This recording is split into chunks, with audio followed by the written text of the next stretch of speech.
Welcome to week 2 of Core Club. Are you ready for this? I think you are. Let's go.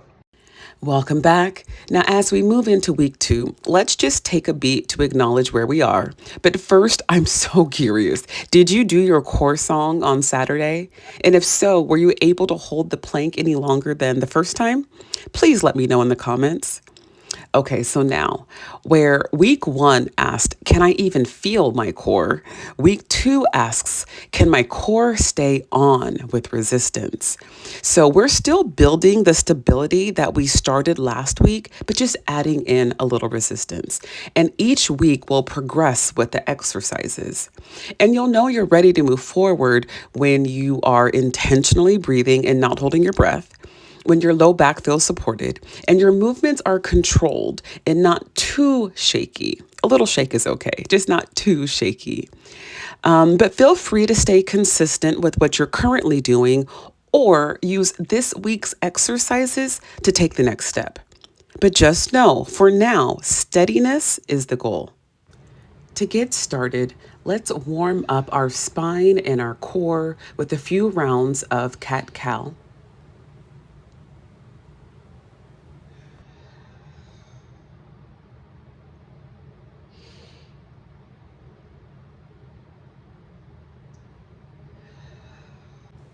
And we'll start the awareness and intentional use of our breath by doing a few rounds of supine breathing.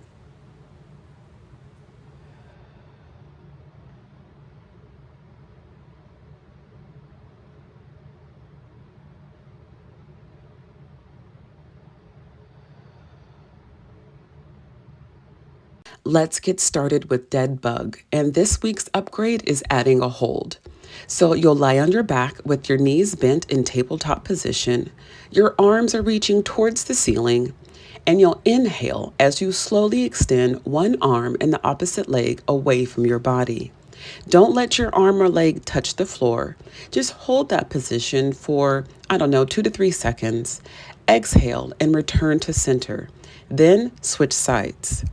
Now you should feel your belly being drawn inward, your core stabilizing as you extend your arms and legs, but your ribs should stay down and your low back should feel heavy on the mat. And if this feels too hard, again, no need to add the hold, just alternate back and forth. Up next, we have our bridge, and we're upgrading it by adding a march. So, still lying on your back, your feet are hip width apart. Exhale and lift your hips off the floor into a bridge position. Now, keeping your hips level, inhale and slowly lift one bent knee off the floor, drawing that knee in towards your chest. Exhale while you lower it and switch sides. Inhale, raise your other bent knee. Exhale and lower. And continue alternating your knees as though you are marching. Now, your hips are probably going to drop, so make sure you use your core to keep your body elevated. You should feel your glutes and the backs of your legs working for sure, but it's definitely your core supporting your body in this upward position. Now, if this feels too unstable, just hold a regular bridge. Our third exercise is the bird dog, upgraded this week with knee to elbow. So we're going to start on our hands and knees in that tabletop position. Inhale as you extend one arm and the opposite leg. Now prepare to exhale as you tighten your core for stability and bring your knee in to meet your elbow. Inhale, extend your arm and leg again. Exhale and lower your arm and leg. Now we're going to switch sides. Inhale and extend the other arm and opposite leg. Exhale, bring your elbow in to meet your knee. Inhale, extend your arm and leg again. Exhale and lower. Now note, we are not rounding the back. That's not the point here. The back stays flat and our head is neutral, and we are using our breath. Use your breath to find stability in this exercise. Now, I'm alternating sides, but if you're feeling a bit spicy, you can do one side at a time. Now, you should feel your core supporting and stabilizing your movement here. Your hips are level and you are reaching long, not high. And if this feels too wobbly, don't add the knee to elbow. Not just yet. Just continue to hold your bird dog pose. Okay, last but not least, we are switching things up with an incline plank. Incline meaning elevated.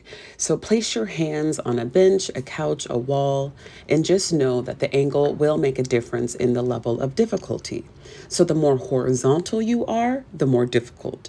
The more vertical you are, the easier it is. So pick a stable surface for your current level of difficulty. And also note that forearm planks are more challenging to hold. So I'd recommend starting from your hands. And I know that hand planks can be challenging sometimes on your wrist. So make sure to bend your fingers and evenly distribute the weight across the pads of your fingers. When your fingers are straight, your wrist absorbs all the weight. Now, when you are ready, step your feet back so your body forms a straight line and hold. And remember to breathe. Do not hold your breath in this position. Now you should feel your core gently pulling inward to hold you up. Your glutes and your shoulders are engaged, and your neck and your jaw are relaxed. And if this feels too hard, try using a higher surface like a wall or a table instead of a couch. That's it for week 2. Don't forget to check in with your body. Is it asking for anything? Notice your core throughout the day. Do you have a greater awareness of your posture or of your breath? And don't forget to stay hydrated and follow the feminine fast. And I'll see you next week.